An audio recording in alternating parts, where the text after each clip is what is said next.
저는 환자들 오면 그래요. 먹고 싶은 거 다 먹어라. 먹는 것 때문에 여드름이 악화되는 경우는 거의 없다. 다만 제철건강 구독자 여러분 반갑습니다. 피부과 전문의 함익병입니다. 다시 이렇게 뵙게 돼서 정말 반갑습니다. 원장님, 오늘 네. 가장 궁금한 것은 네. 사실 피부와 음식의 관계들인 것 같아요. 네. 그래서 지금 먼저 피부에 문제가 생긴다거나 또 이제 피부에 트러블이 생겼을 때 피해야 하는 음식들이 있을까요? 이 음식 얘기하니까 성경 얘기 생각나네.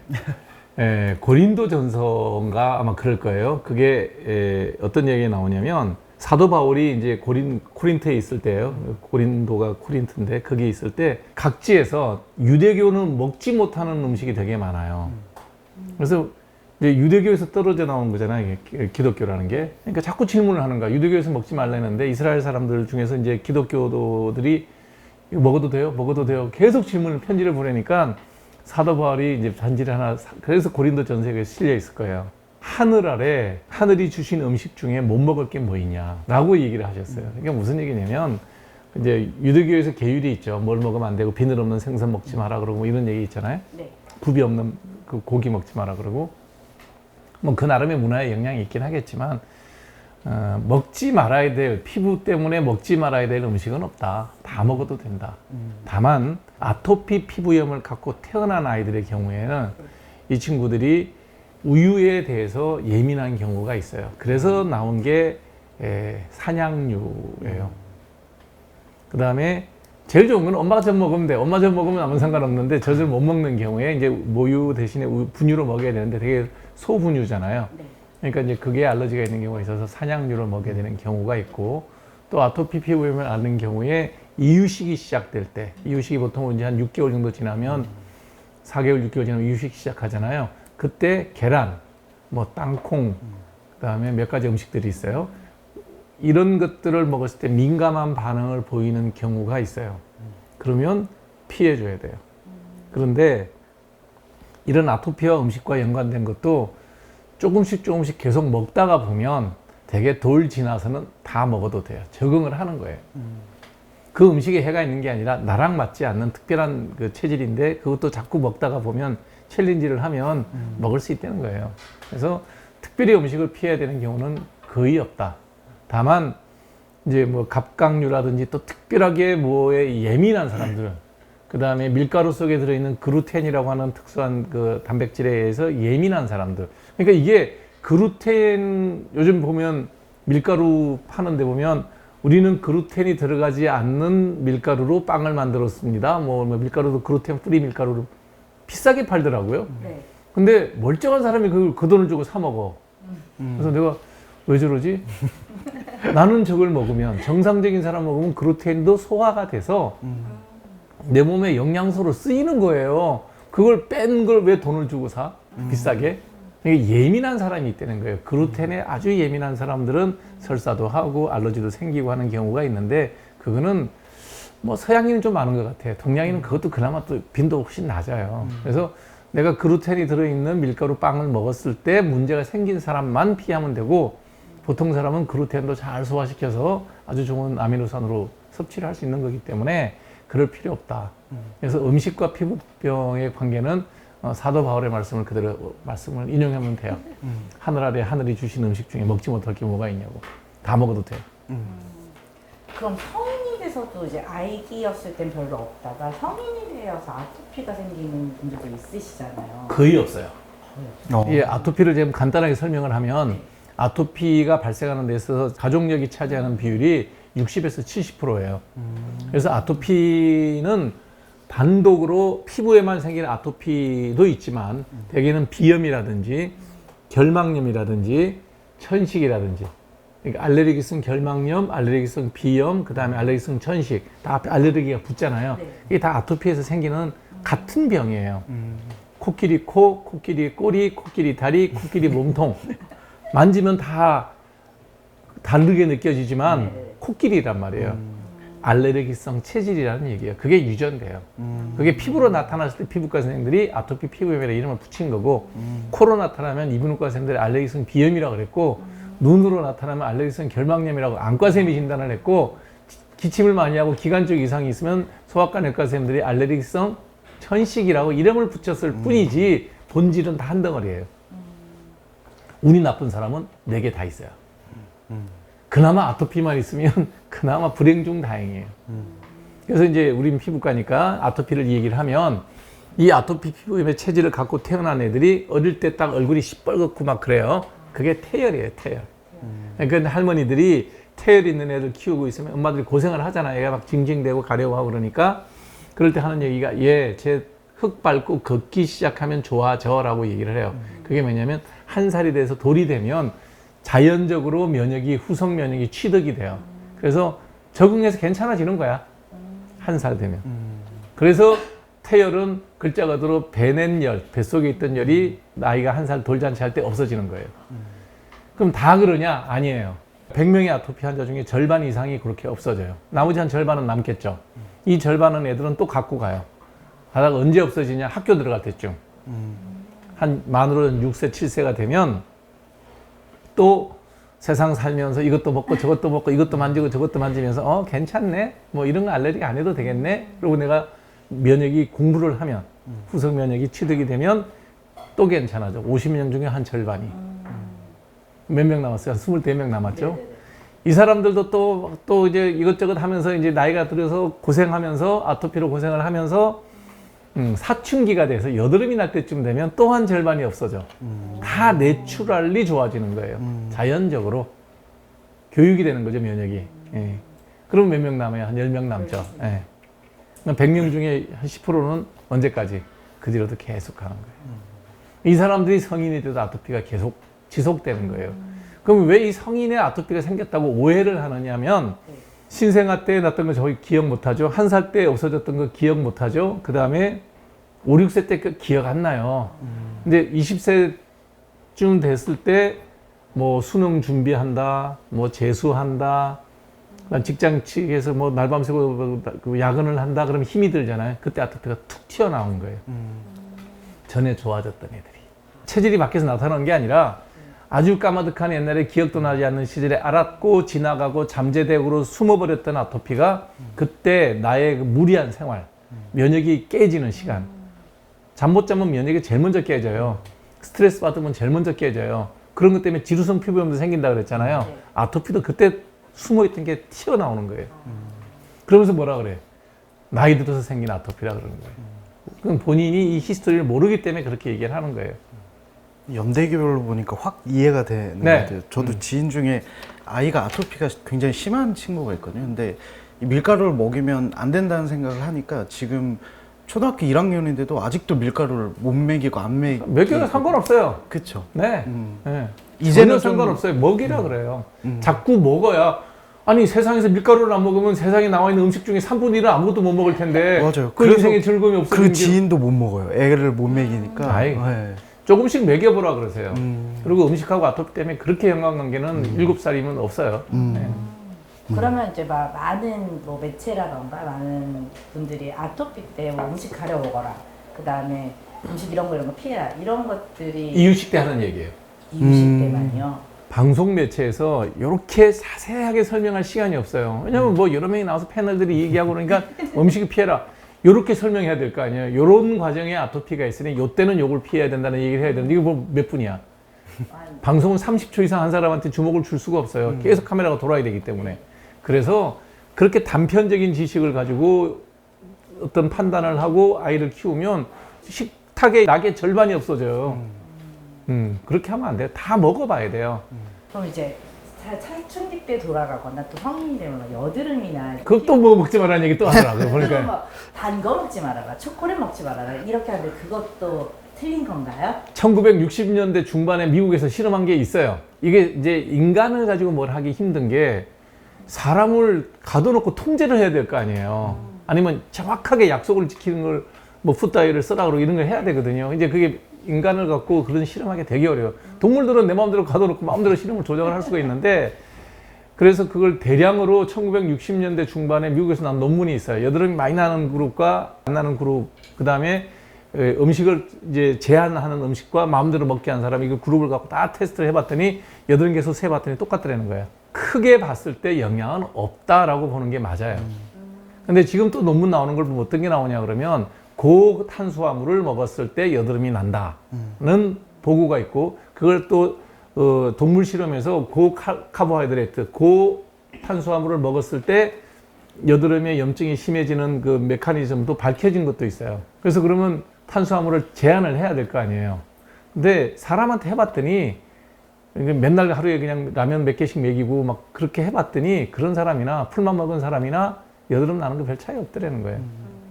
그럼 결론을 어떻게 이제 내려야 될 거 아니에요. 네. 저는 환자들 오면 그래요. 먹고 싶은 거 다 먹어라. 먹는 것 때문에 여드름이 악화되는 경우는 거의 없다. 다만 탄수화물 문제는 난 이렇게 생각해요. 지금도 단팥빵 하나 내가 맛있게 먹었는데 단계 언제 땡겨요? 힘들고 지치고 스트레스 받을 때. 예, 그 스트레스 때문에 여드름이 나는 거예요. 단계 유별나게 땡길 때 아이스크림, 단팥빵 보면 눈이 휙 돌아갈 때가 있잖아요. 네. 저 하나는 꼭 먹어야 될 것 같아. 그건 뭐냐면 당이 떨어지거나 내 몸이 힘든 상태예요. 스트레스를 받는 거예요. 그게 좀 길어지면 당연히 여드름 나죠. 그래서 실제로 여드름하고 연관되는 음식은 몇 가지가 있긴 있어요. 미역, 김, 요드가 되게 많이 들어가는 음식 있잖아요. 그런 거 많이 먹으면 여드름이 악화돼요. 그거는 맞는데 어느 정도 먹어야 되냐면 한 끼 식사에 김 한 100장 먹어야 돼요. 한 끼 식사에 미역 한 타래를 먹어야 돼.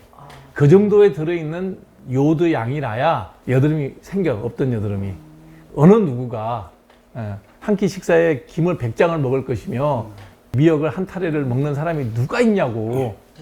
한 장 아니면 2장이고 미역국에 미역 요만큼 들어가는 건데 그거 먹어서 여드름이 심해졌다? 그렇게 느끼면 먹지 않으면 돼요. 미역국 먹을 때마다 여드름 나? 그만 안 먹으면 되는데 실제로 푸드다이어트 써보라 그러면요. 그런 경우 거의 없어요. 제가 다시 얘기하잖아. 사도 바울이 얘기한 거 고린도전서에 하늘 아래 있는 음식 중에 못 먹을 거 없다고. 네.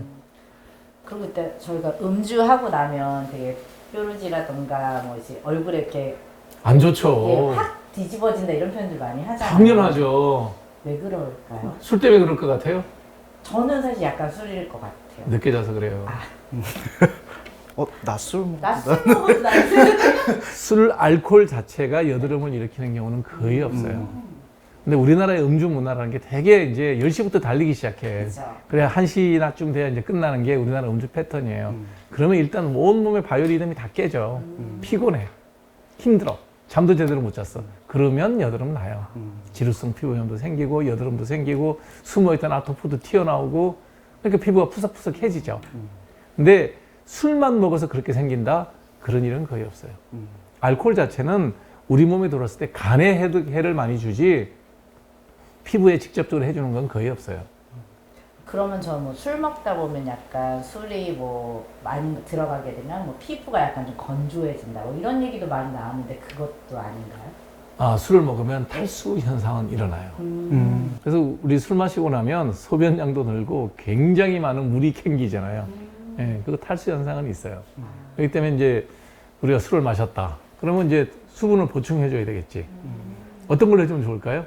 저는 주스 먹어요. 정말 주스 먹어요. 사 먹는 주스 말고 갈아 먹는 주스. 그러니까 집에 일이 좀 많아요. 맨날 야채를 갈아야 되는데 그때는 속이 좀 부대껴서 즙을 내서 먹지. 실은 저도 술을 먹고 나면 뭐 자주 먹는 건 아닌데 술을 먹고 나면 말씀하셨던 대로 주스를 좀 짜서 먹으면 굉장히 조금 빨리 해독되는 느낌이 나기는 해요.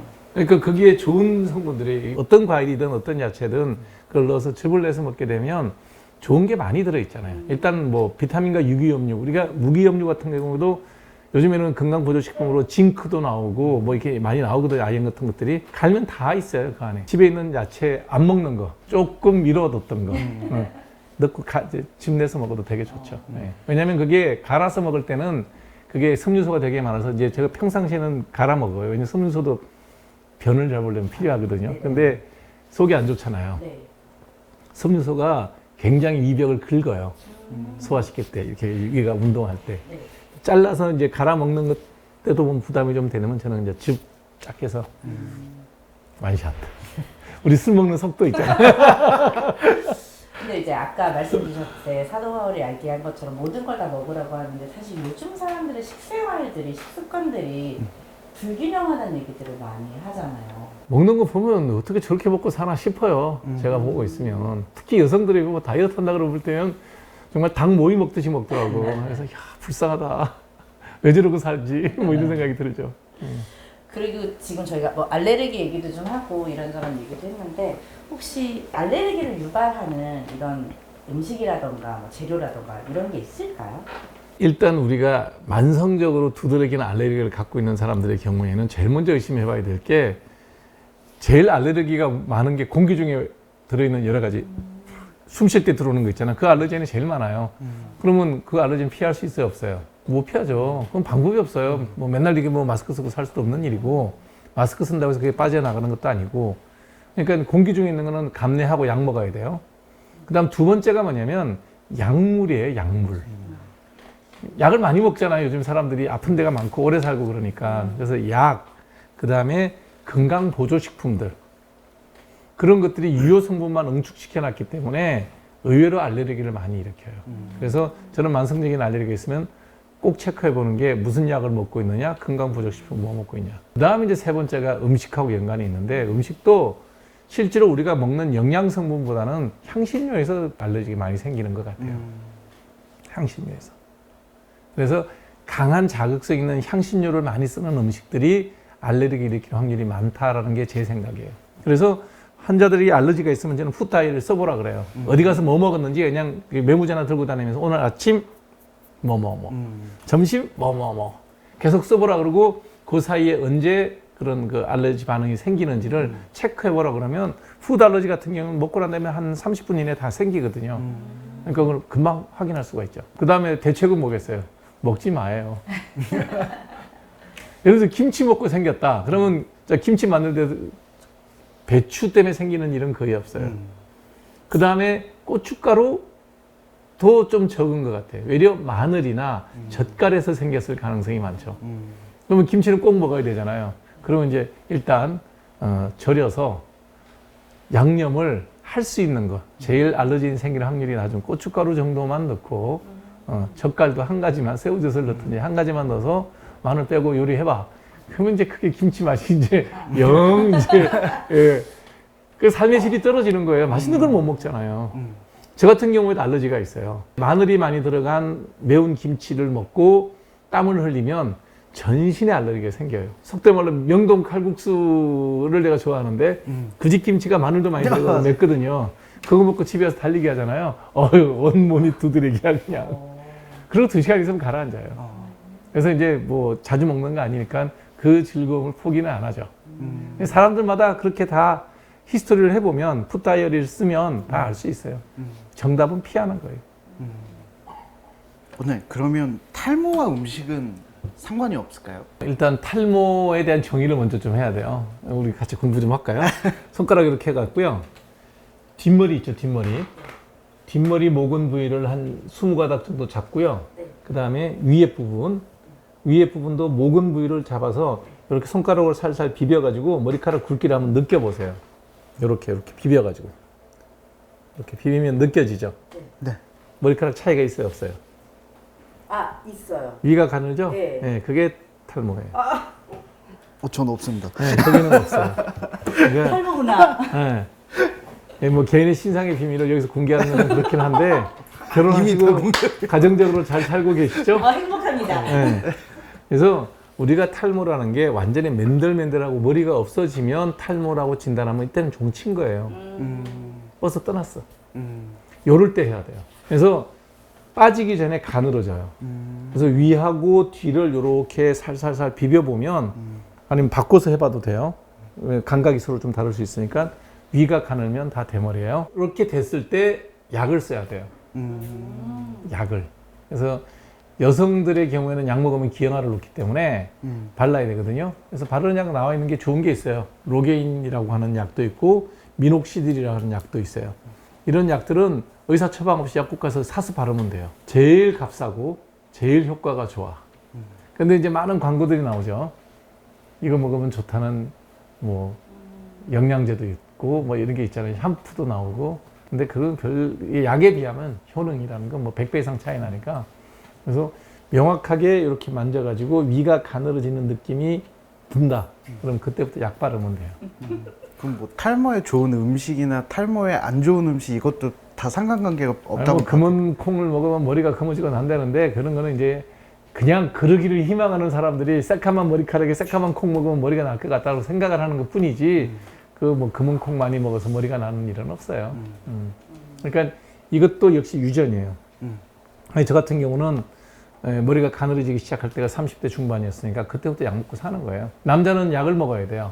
그거는 아우다트나 프로페시아 같은 그 대머리 치료제가 나와 있는 게 있어요. 먹으면 뭐 머리가 잘 나고 잘 붙어 있고 꾸준히 계속 먹어야 해요. 평생이요. 머리가 빠져도 상관없다 할 때까지. 근데 그 약이 몸에 미치는 다른 영향은 없는 건가요? 당연히 있죠. 왜 없겠어요. 먹는 약은 들어가면 온몸에 다 작용을 하죠. 그 약이 이제 강력한 여성 호르몬 문제예요. 왜 대머리는 정력이 좋다 이런 속담이 있잖아요. 네. 그 남성 호르몬 때문에 대머리가 되는 건데 남성 호르몬의 분비량이 많아서가 그런 게 아니라 이 모근에 있는 남성 호르몬에 대한 그 리셉터 수용체가 예민해서 그런 거예요. 그래서 뭐 정력과는 상관없어요. 예. 그래서 이제 어찌됐든 남성 호르몬 수용체를 막아주는 게 여성 호르몬일 거 아니에요. 네. 그러니까 여성 호르몬제를 여자가 먹으면 기형아를 유발해요. 근데 남자는 그 약을 먹으면 당연히 남성 호르몬의 기능이 눌러지겠죠. 그럼 어떤 일이 생길까요? 여성? 여성화가 일어나서 정력이 떨어지는 경우가 있어요. 성욕 감퇴가 일어나는 경우가 있어요. 그래서 남자들이 안 먹으려고 들지. 택일하기엔. 네, 택일하기에는 너무나 소중한 강력한. 정력의 문제이기 때문에 안 먹으려고 그러는데 그렇게 뭐 부작용이 생기는 확률이 2%예요. 아, 낫네요. 100명이 먹으면 98명은 머리가 나서 되게 기분이 좋아 그러면서 왕성한 활동을 하고요. 2명은 성욕이 떨어지는 경우가 있는데 대개는 50 넘어서 생겨요. 그래서 저는 젊은 사람들 보면 웬만하면 먹으라 그러지. 장가도 가야 되고. 성적으로 뭐 어떤 그런 부작용이 거의 안 생기고 오히려 성적인 매력은 머리숱이 있어야지 더 매력이 있잖아요. 그러니까 이제 먹으라 그러지. 선생님, 요새 그리고 그 지루성 피부염도 좀 되게 많이 흔해져서 이게 좀 갑자기 생겼을 때 이렇게 좋아지는 방법 같은 이나 비법이 있을까요? 일단 지루성 피부염이 생기는 사람, 그게 자주 반복되는 사람은 굉장히 삶의 질이 안 좋은 사람이에요. 지루성 피부염이 생기는 원인은 크게 두 가지예요. 하나는 뭐냐면 선천적으로 부모한테 물려받은 피부가 심한 지성이라서 지루성 피부염이 생겨요. 루자가 눈물 루자예요. 기름이 눈물처럼 많이 나와서 생기는 피부염이니까 당연히 지성 피부에 생기죠. 반대쪽 하나의 원인은 뭐냐 그러면 면역이 떨어지면 생겨요. 그래서 미국은 에이즈가 되게 많은 나라예요. 우리는 뭐 에이즈가 거의 없는 나라지만 미국같이 에이즈가 많이 돌아다니는 나라에서는 반복되는 지루성 피부염이 있으면 제일 먼저 하는 검사가 에이즈 검사예요. 사람들이 지루성 피부염을 한국에서는 가볍게 생각하죠. 왜냐하면 잠 못 자고 피곤하고 스트레스 받고 힘들어 생기는 병이니까 쉬고 약 바르면 돼요. 근데 미국은 노동 조건이라든지 이런 것이 우리나라처럼 이렇게 목표지향적으로 애들이 날밤새고 공부하고 하는 일이 거의 없거든요. 직장도 뭐 야간이란 건 거의 없잖아요. 우리 같이 이렇게 뭐 승진과 출세 목표지향적으로 살지는 않거든요. 그러니까 걔네들이 면역이 떨어지는 이유는 에이즈밖에 없는 거예요. 전체 에이즈 환자의 90% 이상을 지루성 피부염으로 진단해요. 제가 한국에서도 2명의 에이즈 환자를 진단을 했는데 2명 다 반복되는 지루성 피부염을 보고 피검사 한번 해보세요. 그래서 찾았었어요. 그럼 뭐 화장품 때문에 지루? 전혀. 그러니까 이제 지루성 피부염 때문에 제일 애꿎게 피해를 많이 보는 게 화장품 회사예요. 화장품 바꾸고 생겼다고 얘기하는 여성들이 너무너무 많아. 제가 환자들이 와서 얼굴 딱 보면 알거든요. 근데 어디가 불편해서 오셨어요? 라고 할 때 첫 번째 질문이 엊그저께 화장품을 바꿨는데 아니 그거 말고 어디가 불편한지 보여달라 그래요. 보면 지루성 피부염이에요. 들어올 때부터 보면 아는데 뭐. 근데 대개는 그걸 화장품에 갖다 붙여요. 왜냐면 늘 쓰던 화장품을 바꿨거나 뭘 쓰던 세안제를 바꿨거나 뭐 그런 일이 있었겠지. 근데 그거하고 이거하고 관계를 매칭을 하는 거는 화장품을 바꾸고 세안제를 바꾸고 지루성 피부염이 생겼다고 하는 얘기는 아침에 내가 라면 먹고 출근하다가 교통사고 났는데 교통사고의 원인이 라면 때문에 생겼다라고 얘기하는 거 똑같아요. 평상시에 내가 밥을 먹었는데 와이프가 오늘 뭐 바빠서 라면을 끓여줬어. 라면 먹고 나오는 바람에 교통사고 났다고 라면 회사 상대로 소송을 하면 법원에서 뭐라 그럴까요? 집에 가라 그러지 않게요? 그 정도라고 생각하시면 돼요. 지루성 피부염하고 화장품하고는 연관관계가 없고 지루성 피부염이 생기는 원인은 외부적인 요인이 아니에요. 다 내부적인 요인이야. 기름 많이 나오는 거 부모한테 물려받은 유전자의 문제고 그다음에 잠 못 자고 스트레스 받는 거 내과적인 문제예요. 면역이 떨어져서 그래요. 내 몸에 면역이 떨어지면 생기는 게 지루성 피부염이에요. 전형적으로 T존 부위가 빨개지면서 가렵고 따갑고 각질이 일어나고 세수를 하고 나면 마를 때 당겨요. 그게 반복된다고. 근데 그 사람 삶을 보면 취침 시간 1시, 2시, 수면 시간 5시간. 그것도 많이 자는 거야. 너댓 시간 자는 사람도 많아. 되게 이제 업무 실적은 좋지. 뭐 날밤 새고 일했는데 뭐 당연히 업무 실적이 좋지.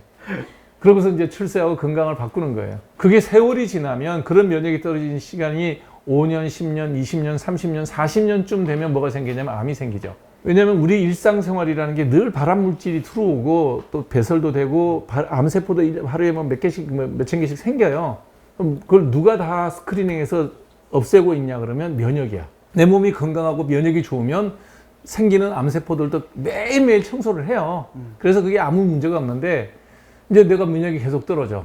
지루성 피부염이 늘 생길 정도로 늘 면역이 떨어져 있으면 암세포가 어느 날 생겼어. 자리 딱 잡아서 20, 30년 지나면 진단이 되는 사이즈가 되죠. 그래서 얼굴에 반복적으로 지루성 피부염이 생기는 사람은 삶을 한번 되돌아보고 정리를 해서 내 몸의 면역이 좋아질 수 있도록 생활 패턴을 정확하게 바꿔야 된다. 그리고 우리나라가 지금은 그래도 코로나 때문에 밤 문화가 많이 준 거예요. 네.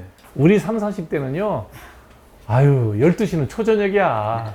그런 삶을 사는 문화가 그게 특정인의 경우에 뭐 한 달에 한 번 지금 뭐 불금이다. 그런 정도는 익스큐즈가 되겠지만 허구한 날 그러고 산다고 생각해 봐요.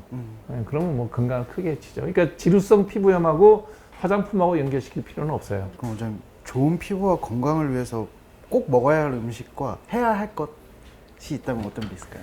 꼭 먹어야 될 음식은 골고루 먹어야 되니까 뭐를 먹으라가 아니에요. 골고루 먹는데 곰곰이 생각해 보면 돼요. 내가 안 먹는 음식이 있어요. 밥상에 상을 차려는 우리나라 한식은 반찬의 종류가 여러 가지잖아요. 외국보다 훨씬 다양한 반찬을 먹는데 젓가락이 안 가는 데가 있어요. 그러면 그거 한번 챙겨서 먹으라는 거예요. 나머지 맛있는 거는 자연히 가. 생각 안 해도. 근데 먹다 보면 남는 게 있어요. 그거 먹으라는 거야. 사람마다 다 다르거든요. 저 같은 경우에는 마른 반찬을 안 먹기 때문에 멸치를 안 먹어요. 멸치 볶아놓으면 아무리 맛있게 볶아놔도 안 먹어요. 그게 영양소가 좋단 말이에요. 칼슘도 많고. 그래서 나중에는 딱 숟가락을 하나 퍼서 그냥 대충 밥에 비벼서 마지막은 멸치를 웬만큼 먹으려고 애를 써요. 맛은 없어요. 약이다 생각하고 먹어요. 그러니까 그런 노력은 필요하다는 거예요. 내가 뭘 먹을 때 닭고기는 죽어도 안 먹는다. 하늘에서 얻은 음식이니까 먹어야 된다는 거예요. 왜냐면 닭고기에 있는 프로테인하고 소고기에 들어있는 프로테인이 달라요. 맛도 다르잖아요. 그러니까 조금 다 섞어 먹으라는 거지. 골고루 먹는 게 중요해요. 골고루 먹는 게 제일 중요해. 근데 보면 이제 뭐 지난 시간에도 한번 내가 얘기한 것 같은데 안 먹히는 게 뭐냐면 야채가 안 먹혀. 제일 맛이 없어. 과일 뭐 이런 과일은 단맛이라도 있잖아요. 야채는 네 맛도 내 맛도 아니야. 그냥 씹으면 약간의 향이 있을 뿐인데 그걸 먹으라 그러니 우리가 왜 김치 먹겠어요? 거기다 양념을 발라서 양념 맛에 먹지. 배추만 먹으라 그러면 무슨 맛으로 먹어요? 그러니까 안 먹는 야채는 어떻게 하라고요? 갈아 먹든 저걸내서 먹든 해서 억지로 한 컵을 먹으라는 거예요. 이런 거 한 컵 정도. 그러면 맛있는 거 다 먹었잖아요. 달고 고소하고 뭐 이런 것들 다 먹었으니 그냥 약이야. 그리고 한 컵을 딱 먹어. 그러면 이제 내가 식사 끝. 그럼 제일 좋죠. 그래서 제가 말씀드린 거 다 되돌아가는 거지만 젓가락이 안 가는 음식이 의도적으로 내가 한 번 더 먹어줘야 된다. 이렇게 생각하면 대부분의 우리가 뭐 밥, 찌개, 국, 반찬 한 너댓까지 그다음에 김 좀 넣고 먹으면 그거 다 먹으면 완벽한 식단이죠. 우리나라 한식이 왜 좋으냐면 다 있잖아요. 육해공군이 다 있잖아요. 김 같은 게 지금 우리가 전 세계적으로 팔리거든요. 나는 이런 날이 올 거라고 생각했어요. K김. 맞아요, K김. 네, 김밥이 팔릴 거라고 나는 생각을 했었는데 배운 게 이게 면허가 이게 있어갖고 김밥 장사를 못했네. 김밥이 한국 음식 중에서 글로벌리 팔리기에 가장 좋은 음식이거든요.